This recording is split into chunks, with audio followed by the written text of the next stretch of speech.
જનતાને જે સૌથી વધારે સ્પર્શતો મુદ્દો છે એ છે ટ્રાન્સપોર્ટેશન. હવે આ જે સરકાર છે તેનાથી તેમને ટ્રાન્સપોર્ટેશનમાં કેટલી સુવિધાઓ મળી છે ને હવે જે સરકાર ચૂંટાઈને આવશે તેમનાથી જનતા આશાઓ શું રાખે છે. નમસ્કાર, મતદાનના મિજાજ સાથે હું છું હિના. આજે એ જનતાના મંતવ્ય લેવા છે કે જે જનતા વોટ આપે છે અને નેતાઓને જીતાડે છે. મહિલાઓ સાથે વાત કરવાનો પ્રયત્ન કરીએ, મહિલાઓને પૂછીએ, બેન કેવા નેતા તમને જોઈએ? નરેન્દ્ર મોદી જેવા જોઈએ, જેમણે હોસ્પિટલમાં સુવિધા કરી આપી છે, આયુષ્યમાન કાર્ડ કાઢી આપ્યું, જેના દ્વારા ગરીબ લોકો બી એની સારવારનો લાભ લઈ શકે. પહેલાં 5 લાખ હતી, હવે 10 લાખ સુધીની સુવિધા કરી આપી. પછી એમણે જે રિવરફ્રન્ટ, જ્યાં કોઈ જતું પણ નહોતું, અત્યારે રિવરફ્રન્ટ એવા બનાવે છે કે લોકો અહીં આગળ હરવા ફરવા જઈ શકે. હું તો એવું કહું, મોદી સરકાર જ અત્યારે આવી જોઈએ.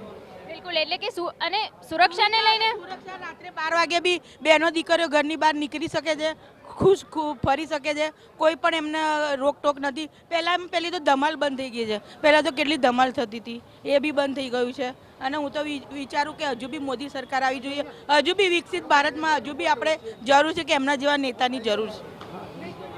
મોદી જેવા નેતા માંગે છે કેમ કે બધી સુખ સુવિધા મહિલા કહે છે કે સુરક્ષાની દ્રષ્ટિએ મળી ગઈ છે. બધી યોજનાઓ એમણે પૂરી કરી આપી છે. મહિલા આજે એક પ્રેગ્નેન્ટ લેડી પોતે ઘરેથી બી સુવિધા સાથે હોસ્પિટલમાં પહોંચી શકાય. એમના કોઈ રિપોર્ટની પૈસા નથી ખર્ચવાના, ઉડતા ને એમને 6000 રૂપિયા સરકાર દ્વારા આપવામાં આવે છે. તો એ બી એક સારી યોજના છે. અત્યારે કોઈ યોજના પહેલાં જે પ્રાઇવેટ હોસ્પિટલમાં કોઈ સારવાર લેતા તો એમને પૈસા ખર્ચ કરવા પડતા, અત્યારે પ્રાઇવેટમાં બી આયુષ્યમાન કાર્ડ ચાલે છે, જેના દ્વારા લોકો ઓપરેશન બી કરાવી શકે છે.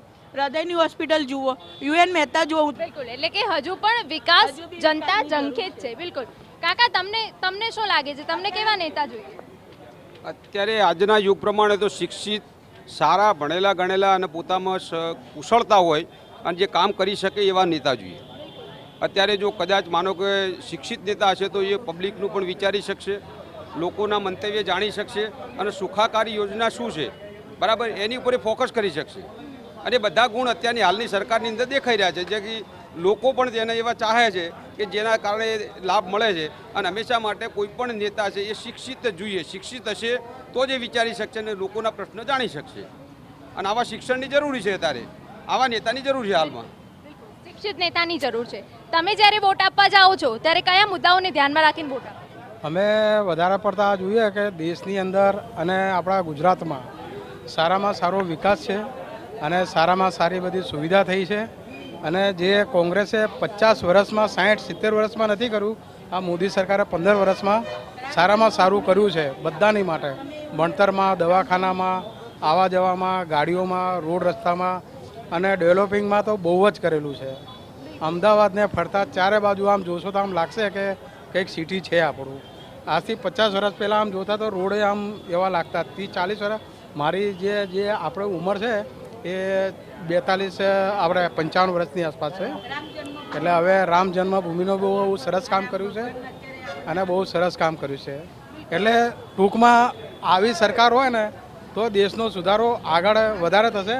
અને નવા જનરેશનમાં જે લોકો જે છે, છોકરાઓ છે, એમના ભણતરમાં છે, બધી રીતે સુવિધાઓ બહુ સારી પાડેલી છે. અને સ્કોલરશીપે સારી છે, દવાખાનામાં છે. વાત તમારે ગમે તે કામ હોય એટલે તરત તમારું કામ, સરકારી કામ બધા થાય છે.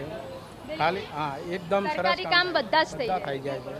તો જે રીતે કાકા તમને પૂછવા માંગીએ, અત્યાર સુધી તમે વોટ કરો છો રેગ્યુલર? હા, તમે રેગ્યુલર વોટ કરો છો? હા. કયા મુદ્દાઓ એવા છે કે જેને ધ્યાનમાં રાખીને તમે વોટ કરવા જાઓ? આપણે સાબરમતી પહેલાં આજથી કોંગ્રેસની સરકાર આવી ત્યારે ત્યાં 1 કિલોમીટર સુધી જઈ નહોતા શકતા નજીક.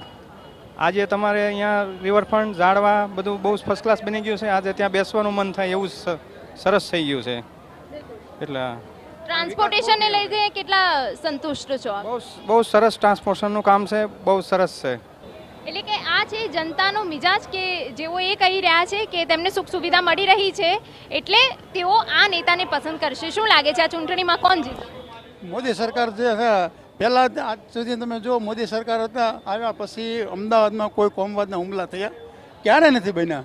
અને એમને સુવિધા કેટલી આપેલી છે. કોંગ્રેસે શું સુવિધા આપી હતી આજ સુધીમાં? એટલે બેસ્ટમાં બેસ્ટ જો ગણો તો મોદી સરકાર છે, અમારું માનવું એવું છે. અત્યાર સુધી એવી કઈ તમે સુવિધાઓ જોઈ છે અમુક એવા મુદ્દા કહો કે જેના કારણે તમે આ સરકારને વોટ આપવાનું પસંદ કરો છો. એક તો પહેલી વસ્તુ એ કે જો તમે ઇન્દિરા આવાસ યોજનામાં જુઓ અને પ્રધાનમંત્રી આવાસ યોજનામાં જુઓ તમે બંનેમાં કેટલો તફાવત છે. મેન મુદ્દો એ. બીજા નંબરમાં કે તમે રોડ જોઈ લો, બધા સુવિધાઓ જોઈ લો, દવાખાનાની સુવિધા જો 5 લાખના અત્યારે કાર્ડ બનાવીને આપ્યા છે. એને કોઈ જગ્યાએ તમે પબ્લિક હેરાન નથી થતી. મેન વસ્તુ એ છે. કોઈ જગ્યાએ પબ્લિકને ટલ્લા જોયા છે અને કોંગ્રેસ સરકાર વખતે કેટલા હેરાન થતા હતા. અત્યારે પબ્લિક કોઈ હેરાન નથી થતી. આના કારણે તમે મોદી સરકારને પસંદ કરીએ છીએ. એટલે કે ઘણા બધા મુદ્દાઓ છે જેને લઈને જનતા એ મુદ્દાઓને ધ્યાનમાં રાખીને વોટ આપવાનું પસંદ કરે છે. જો કે હવે જનતાનો મિજાજ શું રહેવાનો છે, કારણ કે જનતા કિંગ મેકર સાબિત થાય છે. હવે જોઈએ કે જનતા કયા મુદ્દાને ધ્યાનમાં રાખશે અને વોટ કરશે. કેમેરા પર્સન દીપક સેન સાથે હિના ચૌહાણ,